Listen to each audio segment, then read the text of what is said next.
Hello everyone. आज हम देखेंगे domain and range of trigonometry functions. हमारे ट्रिग्नोमेट्री फंक्शंस कितने टाइप के होते हैं?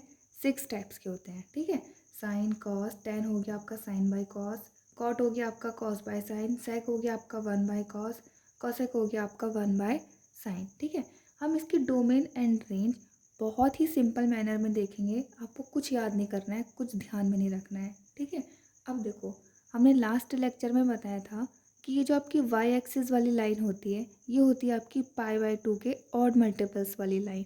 ठीक है, कैसे होती है देखो, जैसे यहाँ पे आपका ज़ीरो था, ज़ीरो से स्टार्ट हुआ।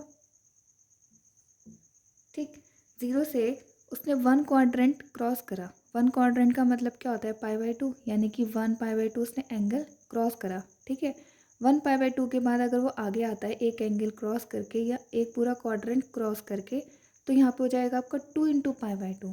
अब देखो, जहाँ पर भी इवन इंटू पाई बाय 2 होगा, ये देखो मैंने यहाँ पे इसको और भी अच्छे से समझा है, अभी समझाती हूँ। पहले हम और दो क्वाड्रेंट चल लेते हैं। ठीक है, तो हम इस वाली लाइन पे आए तो 2 × पाई बाय 2। अगेन हमने एक क्वाड्रेंट कंप्लीट करा 3 × पाई बाय 2। अगेन हमने एक क्वाड्रेंट कंप्लीट करा तो 4 × पाई बाय 2। ऐसे ही आपकी ये सर्किल चलती रहेगी चलती रहेगी। ठीक है, तो देखो, लेकिन इस सर्किल में दो बातें कॉमन है। पहली बात क्या, कि जो आपकी वाई एक्सिस वाली लाइन होती है, ये होती है आपकी odd multiples of pi by 2। ठीक है, और ऑड मल्टीपल्स को डिनोट करने का तरीका क्या होता है? 2n। 2n का मतलब क्या हो गया? इवन। और इवन में हमने एक जोड़ दिया तो वो क्या हो गया आपका? ऑड हो गया। ठीक है, तो ऑड नंबर्स को हम हमेशा लिखेंगे 2n+1 इंटू पाई बाय 2। और ये जो आपकी एक्स एक्सिस वाली लाइन होती है, ये होती है आपकी इवन इंटू पाई बाय 2। ठीक है, और इवन को क्या लिखते हैं हम? 2n। ये देखो, इवन को हम क्या लिखते हैं? 2n। अगर इवन ऑलरेडी है 2n और इधर है पाई बाय 2, तो 2 से 2 कैंसिल आउट। क्या आ गया आपका आंसर? n पाई। तो ये वाली लाइन पे जो भी एंगल होगा वो n पाई की फॉर्म में होगा। n आप कुछ भी रख दो, 1 2 3 4। ठीक है, जैसे यहाँ पे फर्स्ट टाइम में यहाँ पे क्या हो जाता है? 2 पाई हो जाता है, तो वहाँ पे n की वैल्यू क्या है? 2 है। यहाँ पे n की वैल्यू क्या है? 1। ये पाई है ओनली। ये क्या है? ओनली पाई। ये क्या है? ओनली 2 पाई।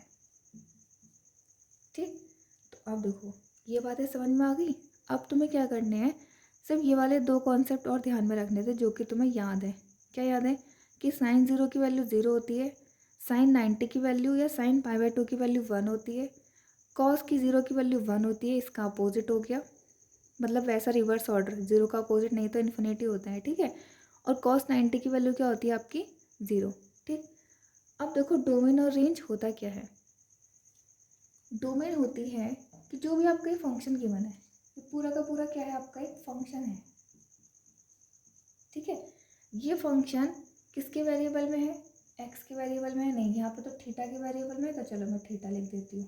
नहीं तो जनरली हम हमारा एफ एक्स मतलब फंक्शन को एक्स की फॉर्म में लिखते हैं, लेकिन यहाँ पे सारी फॉर्म किसकी है? मतलब किसकी टर्म्स में? थीटा की टर्म्स में। इसका मतलब है कि तुम थीटा की जैसे जैसे वैल्यू रखते रहोगे, अलग अलग 0 30 45 90, तो अलग अलग रेंज मिलती रहेगी, यानी कि अलग अलग वैल्यूज़ मिलती रहेंगी। ठीक है, तो ये जो हमारा फंक्शन है एफ थीटा, ठीक, इसमें हम थीटा की अलग अलग जो वैल्यूज़ पुट करते हैं, यानी कि हम कौन कौन सी वैल्यूज़ पुट कर सकते हैं, वो होती है हमारी डोमेन।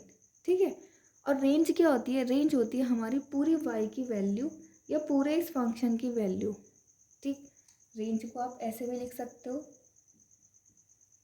एफ थीटा, यानी कि उसकी पूरे की वैल्यू। ठीक है, तो हम इन दोनों फंक्शंस में, आप इन दोनों फंक्शंस को एक साथ ध्यान में रखोगे। ठीक है, इन दोनों फंक्शंस में हम थीटा की वैल्यू कुछ भी रख सकते हैं। तुम साइन की वैल्यू कुछ भी रख दो, वैल्यू जरूर आएगी। ठीक है, 1 रख दो, 2 रख दो, 99 रख दो, 100 रख दो, 1000 रख दो। ठीक, साइन और कॉस की जो डोमेन होती है वो हमेशा हमारी होती है रियल नंबर्स। ठीक है, और हम आर को थोड़ा सा क्या बनाते हैं? स्टाइलिश बनाते हैं। क्यों बनाते हैं स्टाइलिश? ताकि वो हमें सिंपल आर ना लगे। ठीक है, सिंपल आर तो सिंपल आर होता है, लेकिन अगर हम इसको कर्ली आर बनाते हैं या फिर डार्क वाला आर बनाते हैं तो वो हमारा होता है real number, set of real number. ठीक, अब इसकी दोनों की रेंज क्या होती है? दोनों की ही रेंज होती है -1 से 1 क्लोज इंटरवल, -1 से 1 क्लोज इंटरवल, यानी कि तुम साइन थीटा की यानी कि थीटा की वैल्यू तुम कुछ भी रख दो लेकिन आएगी इनके अंदर ही, -1 से 1 के बीच में, ठीक है। -1 से इधर नहीं जाएगी, -2 कभी वैल्यू नहीं होगी, 1 से उधर वैल्यू नहीं आएगी, यानी कि 1 से कभी भी बड़ी वैल्यू नहीं आएगी साइन और कॉस दोनों में, ठीक। तो आप इन दोनों फंक्शंस को एक साथ ध्यान में रखोगे या एक साथ लर्न में रखोगे, ये एक साथ इनकी प्रैक्टिस करोगे, खुद भी आप ये टेबल बनाओगे, ठीक है। ये टेबल बहुत इंपॉर्टेंट है, सारे क्वेश्चंस में यूज़ होती है, नहीं भी यूज़ होती तो हमें हमारे ये वाले फंक्शन समझ में आने चाहिए सारे, ठीक। तो आज हम बस अपना यही टॉपिक देखेंगे, इसी को क्लियर करेंगे। अब हमारा नेक्स्ट फंक्शन है tan थीटा। तो tan थीटा की वैल्यू क्या होती है, साइन बाई कॉस, ठीक है।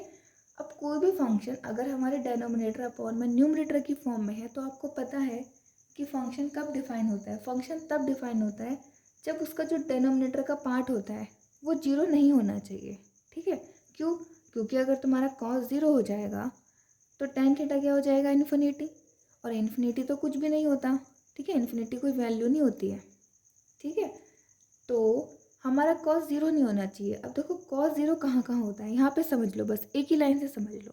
देखो कॉस ज़ीरो कहाँ होता है, π/2 पर होता है, और π/2 के इंटू में क्या लिखा है, 1 लिखा है, 2 या 4 तो लिखा नहीं है, 2 और 4 होता तो आपका ये मतलब पाई हो जाता, ठीक।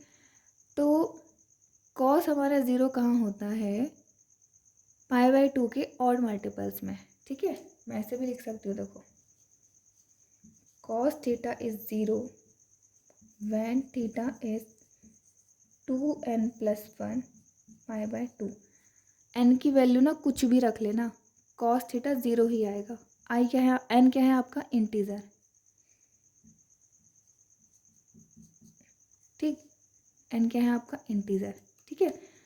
तो तुम यहाँ पे भी थीटा की वैल्यू कुछ भी रख सकते हो, बस इसको छोड़ करके, क्योंकि अगर तुमने ये वैल्यू रख दी तो आपका tan थीटा पूरा का पूरा इन्फिनिटी हो जाएगा, और इन्फिनिटी कुछ नहीं होता, ठीक है।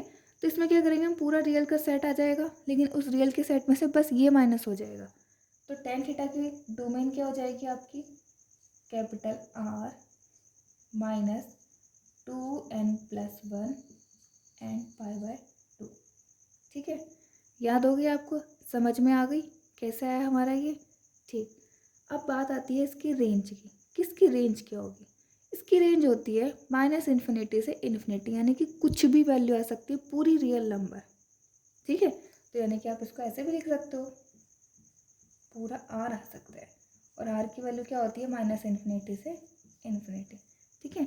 स्मॉल ब्रैकेट का मतलब होता है कि -इन्फिनिटी और इन्फिनिटी को छोड़ करके।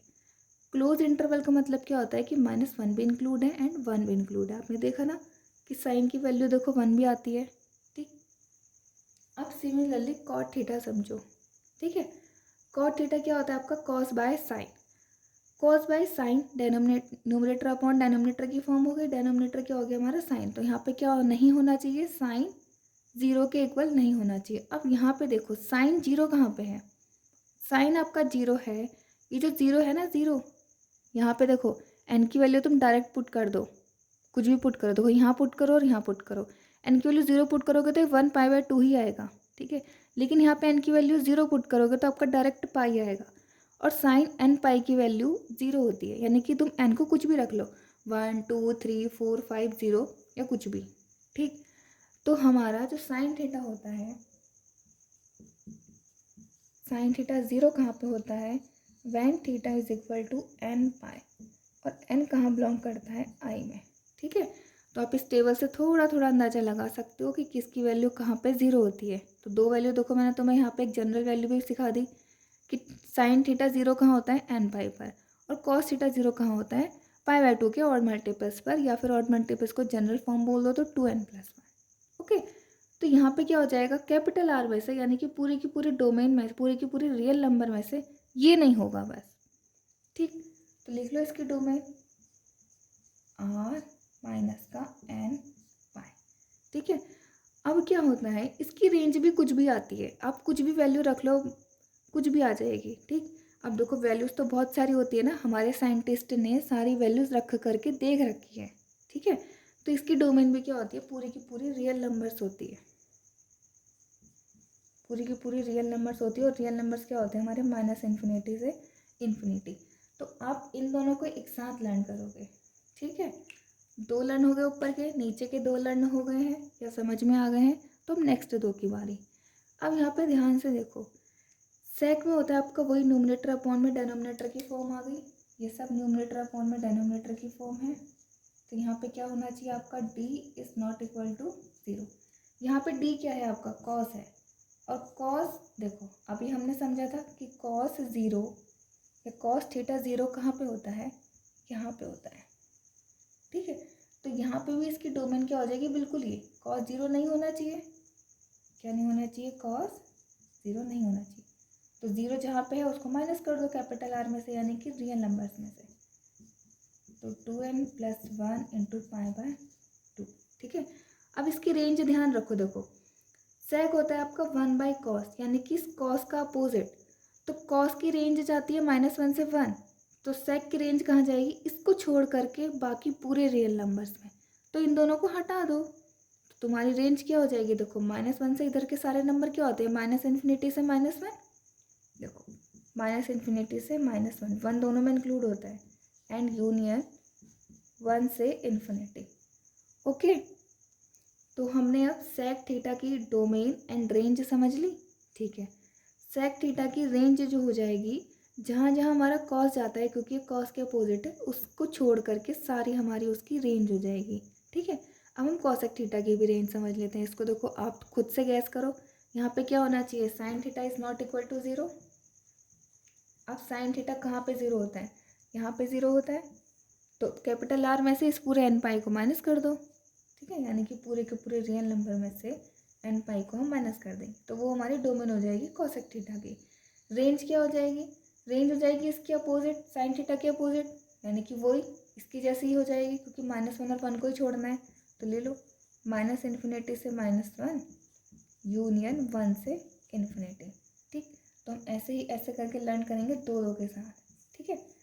तो आज हम यहीं पे इसको फिनिश करते हैं। डोमेन एंड रेंज अच्छे से समझ लिया, इसकी प्रैक्टिस करना, टेबल को खुद बना के देखना, ठीक है। वीडियो अच्छी लगे तो subscribe, share, like and comment करना ना भूलें। Thank you.